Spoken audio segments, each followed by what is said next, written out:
TANTHA Entertainment Private Limited and Liklam Film Production na miyamda Manipuri cinema singdagi yang top cinema makak premier show na lambel sangkar lokis na leba TANTHA police da nagawida mag Islam sa mag loy na galay Oi!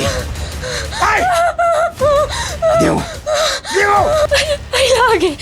Sama mo nung. Ay sangagi! Hi, we film the thriller the base of the film ni. Hi, we film the Manipur film ki journey do adventure mo mo so yung bigay ni so yung pala ko.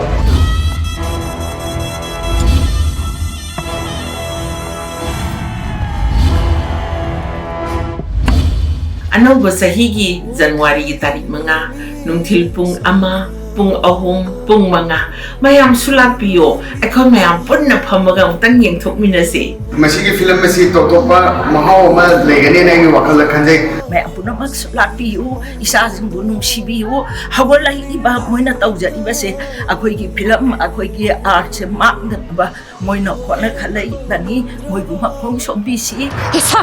Upibo ka sila tinakan ba? Nang ay nahingin namin kay Dorky mo na.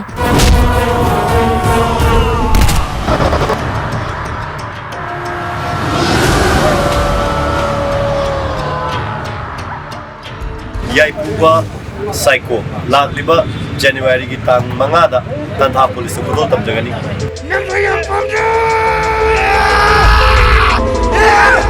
Yai Puba Psycho lamdam asi saukat pada mana pun punai ama problem mo na bala adon dusan gabiyo kau bilang ano Laki ng marigat 5 asida TANTHA police da premier so capture gani Mayam ticket thabjo hojare ticket pami besna usna. DM to widon ticket lobby bi agani. mayamna film masibu support tawbiyu amadi sukso soidana yengba lakpiyu haina khananje.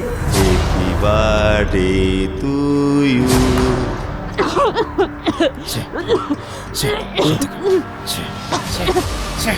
Simtanga. Pami pade.